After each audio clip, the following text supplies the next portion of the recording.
Hey guys, what's up? Welcome back to Dude, I Love That. I'm Liv, and this is the first time that I'm actually video recording the episode, so really excited about that. But bear with me if there's any technical difficulties or anything like that.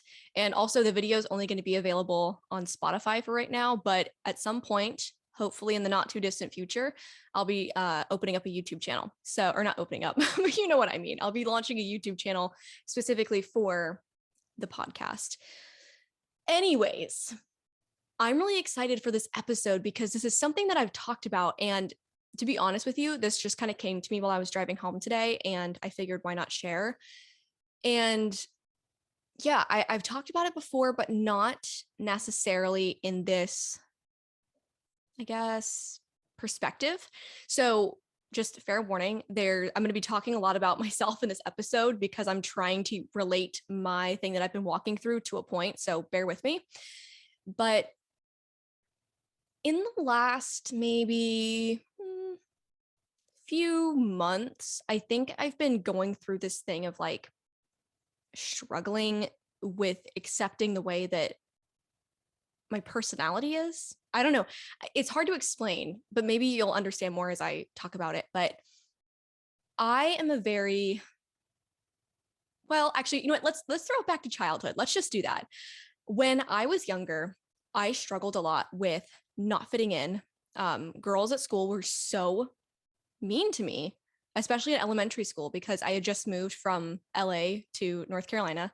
I don't want to say where for just like privacy reasons, but I moved, and the school that I went to already had like everybody kind of was there since kindergarten. And so by the time I got there in the third grade, it was like friendships and friend groups were established. And so, you know, you just kind of arrive on the scene and people are like, okay, well, you can't sit with us. It was like full blown Mean Girls in a sense.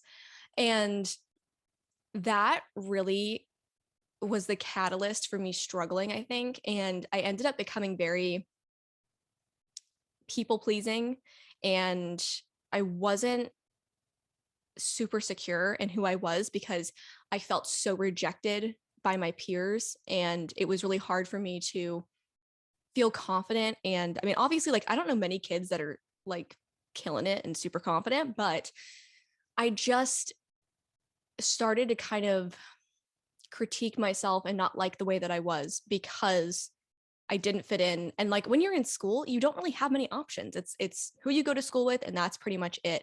Or, you know, extracurriculars or whatever, but still you have like a very limited group of people to choose from for friends. And so it definitely was a struggle to make friends and later in life break out of that mindset. And I think, you know, over time I stopped being such a people pleaser and a doormat. I don't think I was like a full-blown doormat, but I definitely was kind of like, okay, well, I have to do this or else I won't have friends. And by the time I got to like middle school, that stopped, but it was something in the back of my mind that, for lack of a better word, plagued me of, I know what I have to do to fit in, but I wasn't willing to do it because I was not willing to sacrifice who I was. I was not willing to compromise on my personality, my morals, my values, and kind of fit in this little cookie cutter thing of what they were looking for, if that makes sense. So there was that whole aspect. And then there is a whole other aspect, which I won't touch on in this podcast for just not wanting to drag other people through the mud because it would be like very public, and I don't want to do that. I'm trying to be really gracious, but there's like a whole other set of issues that definitely contributed to this thing of like disliking my personality. Sorry, I'm taking a lot of pauses because I'm thinking through it, but definitely contributed to this point of view that I had of, you know, what if I'm not good enough? Or there was this like critiquing voice in my head. And whenever I did something, I'd immediately feel like, oh my gosh, I hope that didn't come across this way, or I hope they don't think this, or oh my gosh, that was so embarrassing. Why did I say that? Why did I do that? Why did I act like that? And it was this constant thing. And so I've had to really work at that and get over this hurdle. And I think relating that back to the kind of the topic of today's episode, with the introduction of social media, and I was actually just talking with someone about this morning, but growing up for me, we didn't have social media when I was, younger. And so it wasn't this thing of like comparing yourself on a global scale, which I feel like is so prevalent now because it's easy. I mean, social media, you can access anybody, anywhere, anytime. And when you see the way that they're dressing and the way that their makeup is and the way that they're acting, I mean, it's wild now. I see 14-year-olds that I'm like convinced they're 26. Meanwhile, I'm here and I'm just like 24 and I feel so behind and I'm like I don't look like them. Like they look so much older than me and they look like they've got it going on and I feel like I don't look like I have it going on.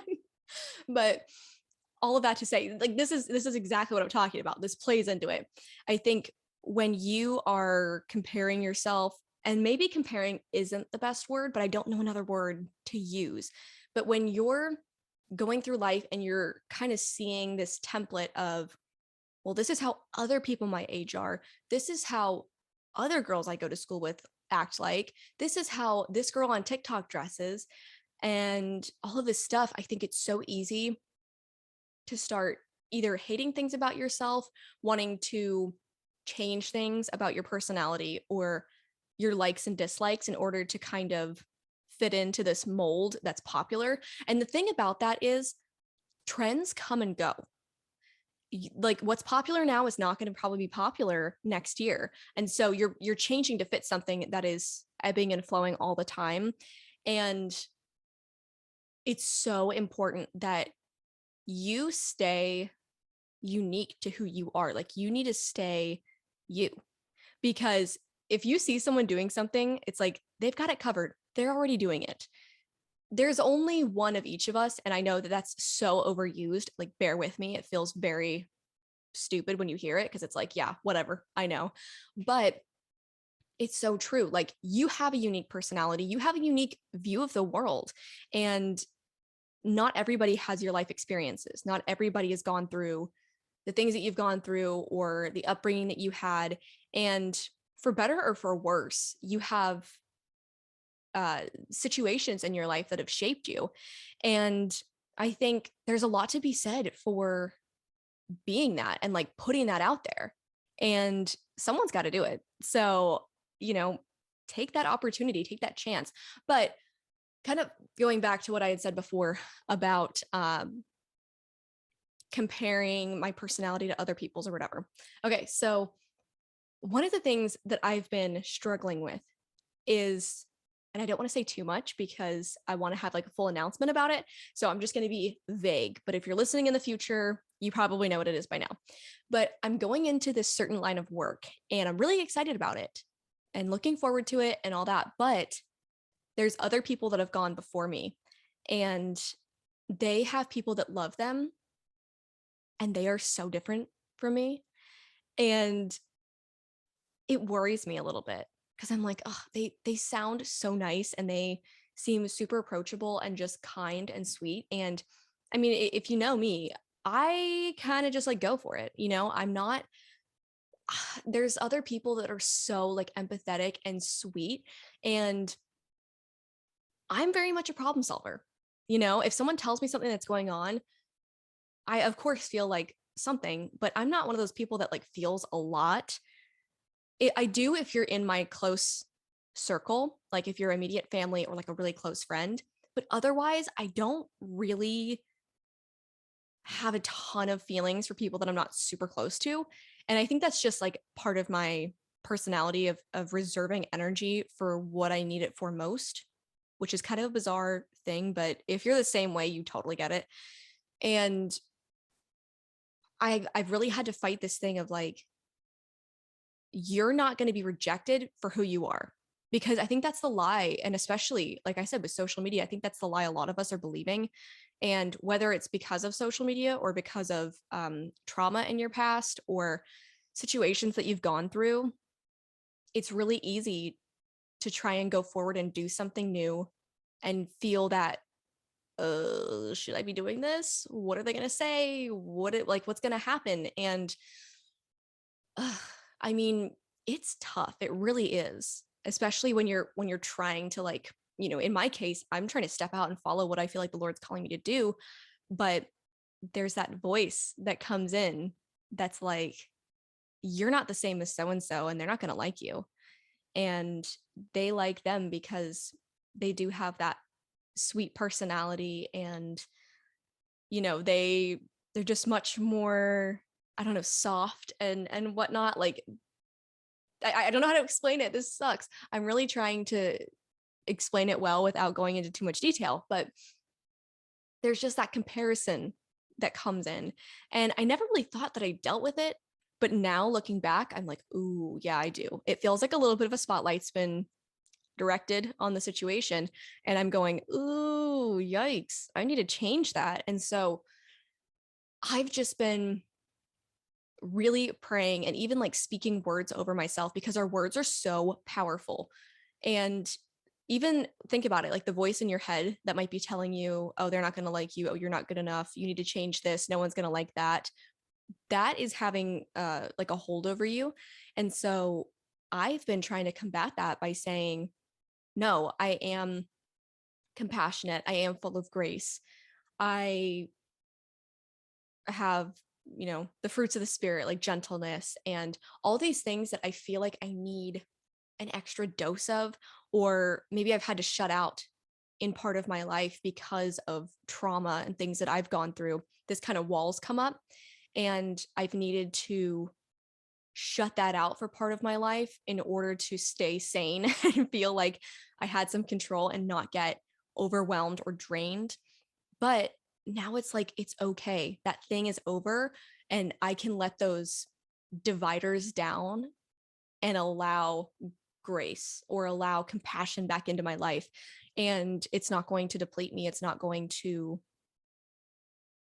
take over, for lack of a better word. And so that's really something that I've been going through. And so many times, I'm not so much of a social media comparer. Is comparer a word? But I don't really look at social media too much, especially because like that's been my job for years. And I swear to you, dude, I cannot with social media anymore. Like, I kind of have a disdain for it, but also I love it because it's just like what I've done for so long. And I am a major marketing and branding nerd. And so I kind of love it, but I also kind of hate it. If you know anything about me, you'll know that there's a lot of things in life that I equally love and hate, as evidenced by my whole spiel on Murphy in the latest podcast episode.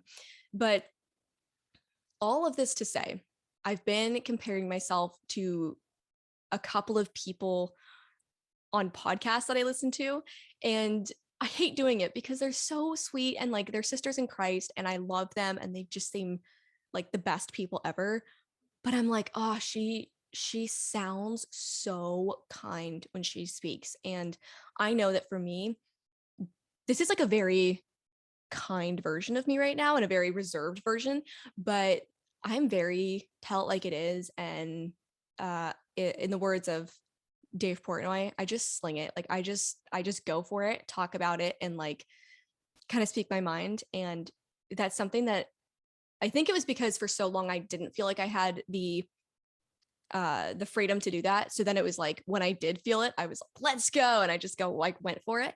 And now I'm having to kind of reel it back and be more conscientious of when the appropriate time is and who the appropriate, group of people are. That doesn't make any sense. You know what I mean? Like, who I can do that with and when I can do it. And so it's been a learning process, but I've had to actively say, no, that's not true. When that voice comes in of comparison, I need to figure out a better word. You know what? It's being self-critical. That's what it is. When self-criticalness, again, not even sure if that's a word, I'm just rolling with it.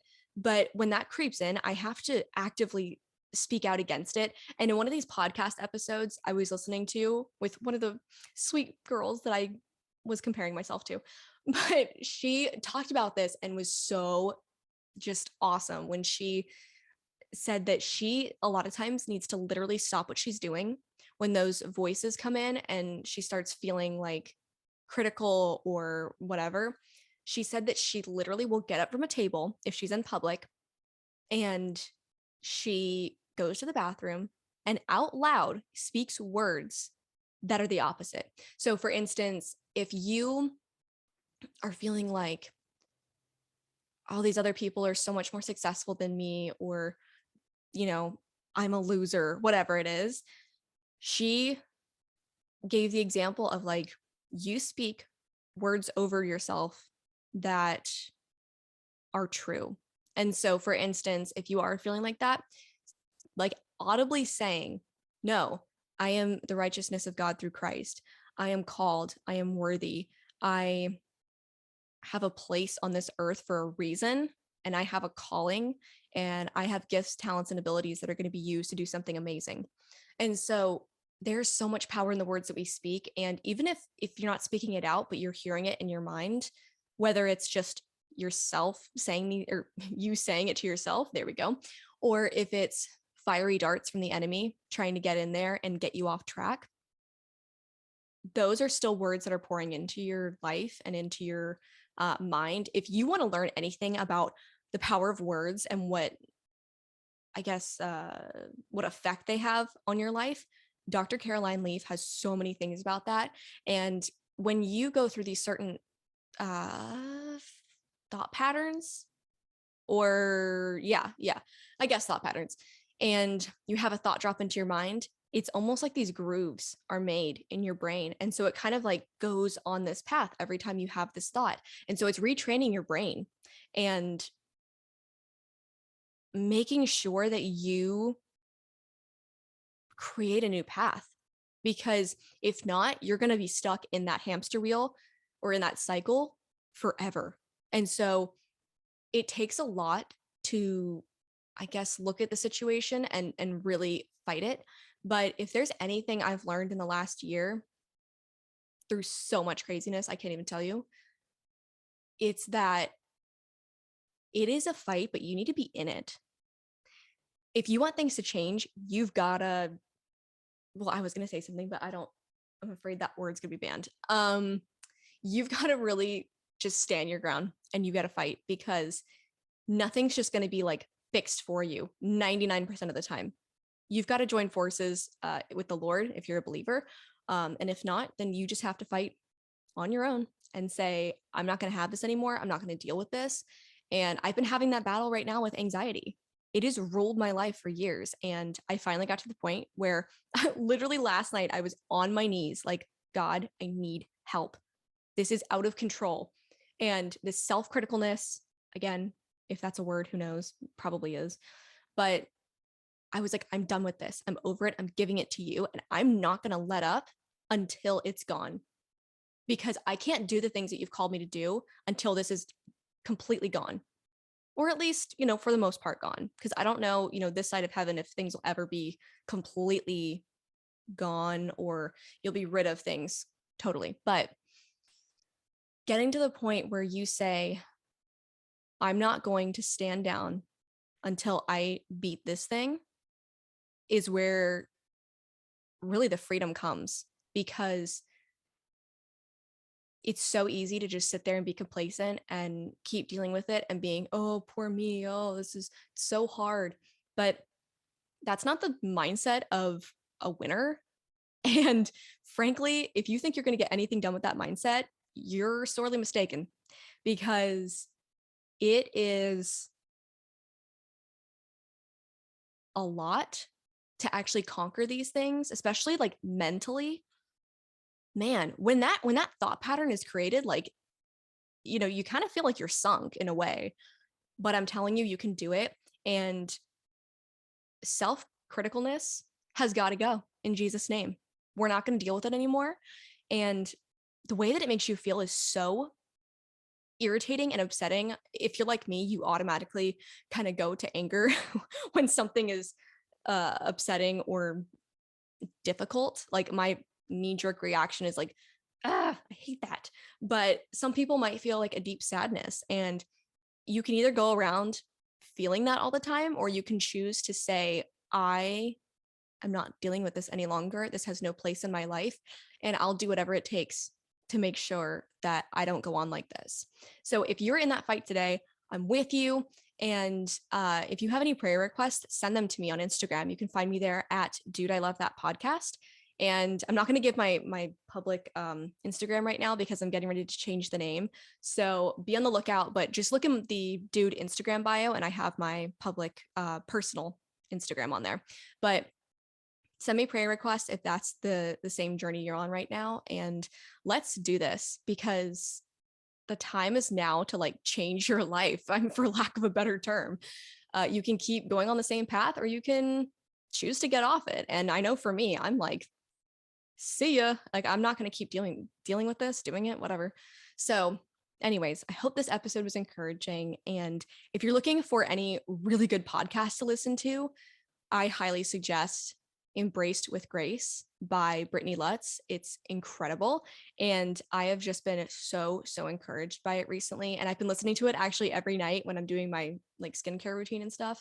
And she has a lot of really quick episodes, like, 9 minutes, 10 minutes, whatever. So, oh my gosh, wait, did I just say 9 and 10 minutes? No, I'm sorry. I meant whatever. She has short episodes, and then like medium length episodes, and then some episodes that are like an hour. So plenty of things to choose from, and a lot of amazing topics. So if you're dealing with those things, definitely check it out. But anyways, I hope that you enjoyed, and check back next week for a new episode. Bye.